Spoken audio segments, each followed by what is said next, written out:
I'm Tom. Today, I want to talk to you about a feeling that many English learners know very well.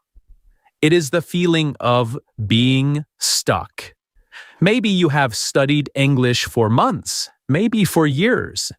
You watch videos, you listen to podcasts, you learn vocabulary, you understand more than before, but when you try to speak, the words do not come out easily. Your mind becomes busy and you start thinking too much. You feel slow, you feel nervous, and you say to yourself, maybe I'm just not good at English. But my friend, listen carefully. You're not bad at English. You are just stuck. And being stuck does not mean you have failed. It does not mean you are lazy. It does not mean you are not talented. It simply means your brain needs a different kind of practice. Many learners think that learning English is like climbing a ladder. They think every week should be higher than the week before. They think every month should feel better than the last month. But language learning is not always like that. Sometimes you climb, you go up, and sometimes you stop. Sometimes you go very slowly, and sometimes you feel that nothing is changing, even though your brain is still learning quietly in the background. And this is very important. Progress in language learning is not always loud. Sometimes progress is quiet. You do not feel it. Sometimes you are improving, but you cannot feel it yet. Think about a tree. When you look at a tree every day, you do not see it grow. You do not wake up in the morning and say, wow, the tree is much taller now. No, it looks the same. But under the ground, the roots are moving.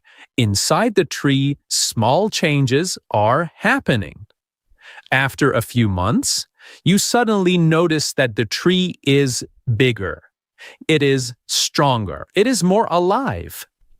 Your English can grow like that. You may feel stuck, but inside your mind, small changes are happening. You are hearing English more clearly. You are recognizing more phrases. You are understanding more natural speech. Your mouth is slowly getting used to English sounds. Your brain is slowly building connections. So please do not judge your whole journey by one bad speaking moment. One difficult conversation does not mean your English is bad. One forgotten word does not mean you are not improving. One slow answer does not mean you cannot speak. It only means you are still learning. And that is normal. Today, I want to give you a simple routine. It is not complicated. It is easy. It does not need a book. It does not need a teacher. It does not need a perfect environment. You can do it at home. You can do it in your room. You can do it while walking. You can do it for 10 minutes a day. This routine has 3 simple steps. Listen, repeat, change one word, and say it again. That's it. Listen, repeat, change one word, and say it again. This sounds simple, but it is very powerful. Why? Because many learners only listen. They listen to English, but they do not train their mouth. Other learners repeat sentences, but they repeat them like a machine. They do not learn how to use the sentence for themselves. This routine helps you move from listening to speaking. It helps you take English from other people's mouth and slowly make it your own. Let me show you. Imagine you hear this sentence. I feel a little tired today. First, you'll listen. Do not speak yet. Just listen to the sound of the sentence. I feel a little tired today. Listen again. I feel a little tired today. Now repeat it slowly. You can repeat it with me. I feel a little tired today. Good. Now repeat it again, but try to copy the rhythm. I feel a little tired today. Okay. Now comes the important part. Change one word. Instead of tired, you can say busy. I feel a little busy today. Now change another word. I feel a little nervous today. Now change the time. I feel a little nervous this morning. Now make it true for you. I feel a little tired this evening. Do you see what happened? You did not just repeat English. You used English. You created your own sentence. You trained your brain to speak with a pattern. This is how fluency grows. Fluency does not come from memorizing thousands of separate words. Fluency comes from using simple patterns again and again until they become easy. Let's try another sentence. Listen first. I'm trying to speak more English every day. Listen again. I'm trying to speak more English every day. Now repeat. I'm trying to speak more English every day. Good. Now change one part. For example, you could say, I'm trying to listen to more English every day. I'm trying to read more English every day. I'm trying to think in English every day. I'm trying to practice for 10 minutes every day. Now this sentence is yours. You can use it in real life. You can say, I'm trying to improve my pronunciation. Or you can say, I'm trying to speak more naturally. Or, I'm trying to feel more confident. This is not just repetition. This is speaking practice. And when you feel stuck, this is exactly what you need. You do not need to punish yourself with harder and harder material. Many learners do that. They feel stuck, so they choose a very difficult podcast, a very difficult movie, or a very advanced book. Then they understand only a little and they feel worse. But when you feel stuck, the answer is not always more difficulty. Sometimes the answer is more use.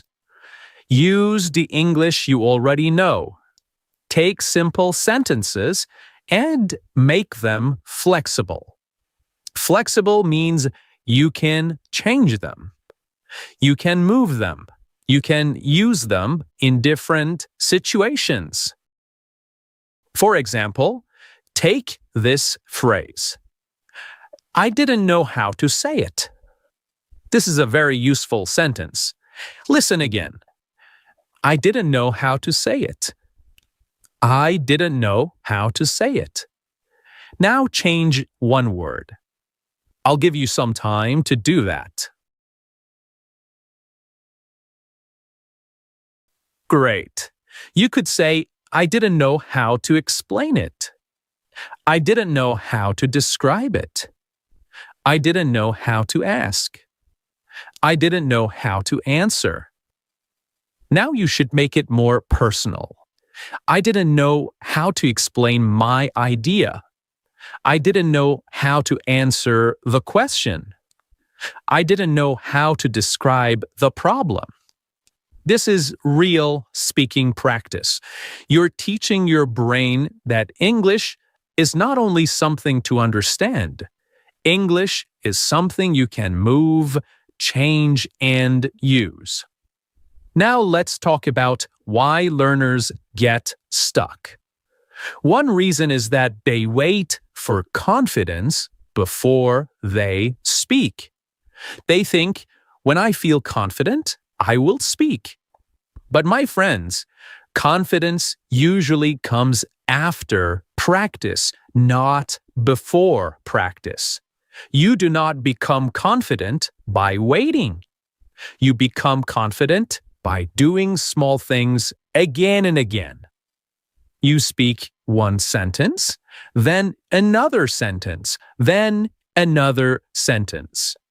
Some sentences are good, some sentences are messy. Messy means not perfect, not clean, maybe a little confusing. But that is okay. Messy practice is still practice. A child does not learn to walk by waiting until walking feels easy. A child tries. The child falls. The child tries again, and slowly, walking becomes normal. So, speaking is the same. You do not need perfect English to begin speaking. You need simple English and regular practice. Now, another reason learners feel stuck is that they compare themselves with others. They watch someone speaking English very quickly and naturally, and they think, why can't I speak like that? But you do not know that person's full story. Maybe they have practiced for 10 years. Maybe they live in an English-speaking country and use English every day. Maybe they speak every day at work. Maybe they have made thousands of mistakes before reaching that level. Comparison steals your energy. Instead of comparing yourself with other people, compare yourself with your old self. Could you understand this podcast 1 year ago? Could you listen to English discomfortably 6 months ago? Can you say more sentences now than before? Can you understand more natural phrases? That is the real comparison. Your English journey belongs to you. Now I want to give you a small speaking practice. You can do it with me. You do not need to answer perfectly. Just speak slowly. I will give you a sentence. First, listen. Then repeat. Then change one word. Here we go. I want to speak more clearly. Now repeat after me. I want to speak more clearly.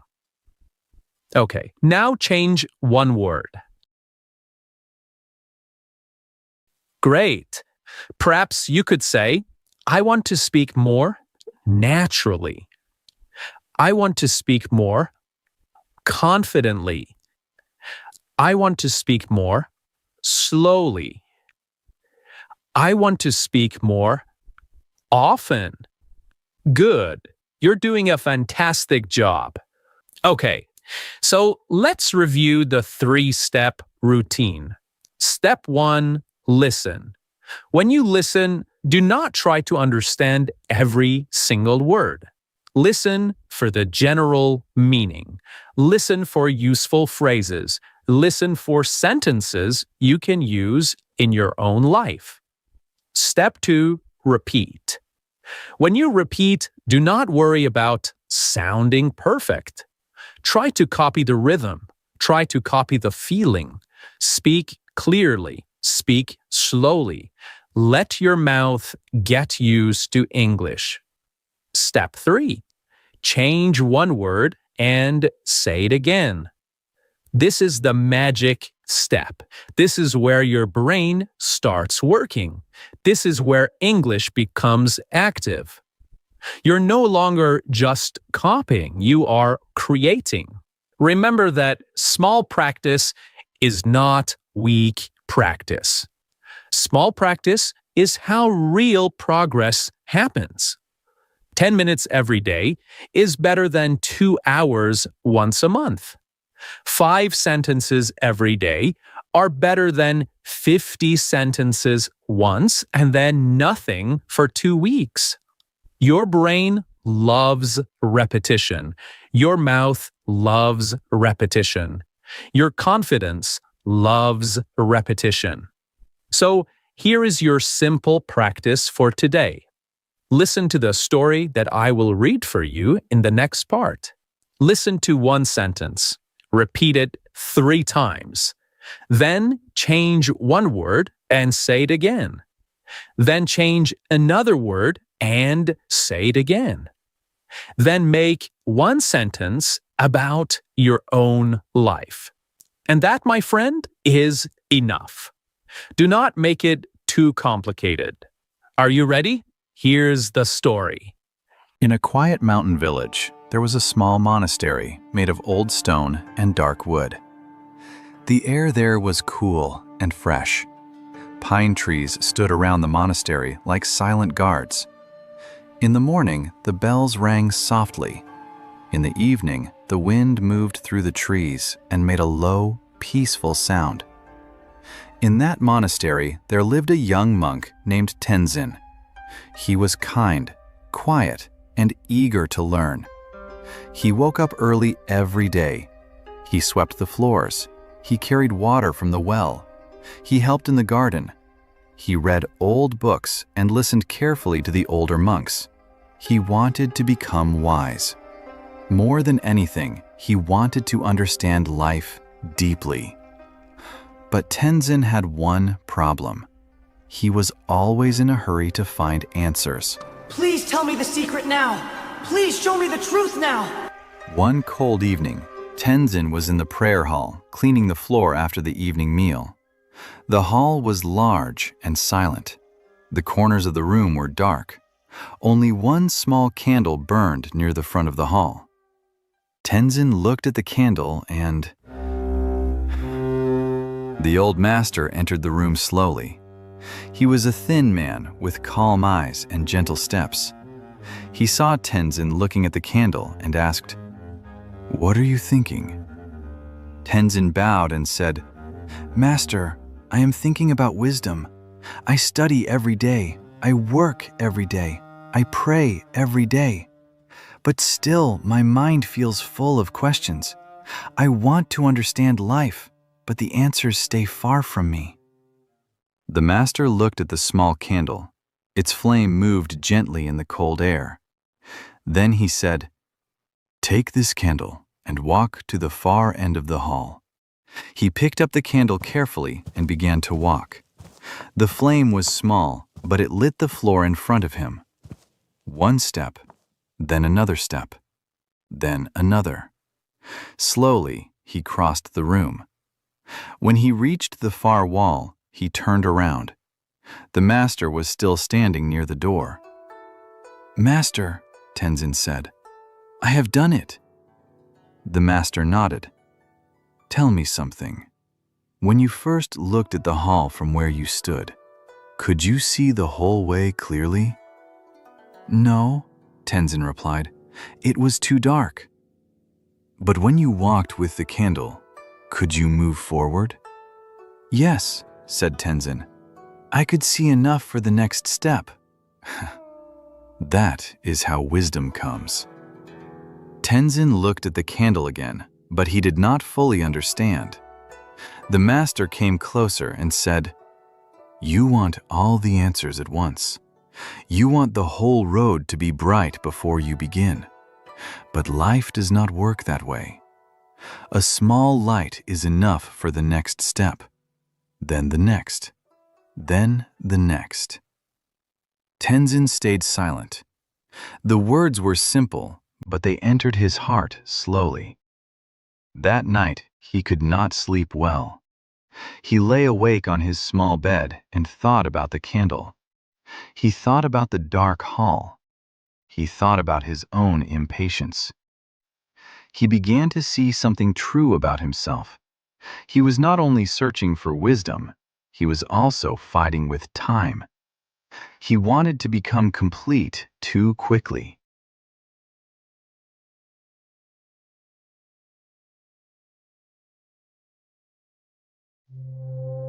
The next morning, the mountain was covered in mist.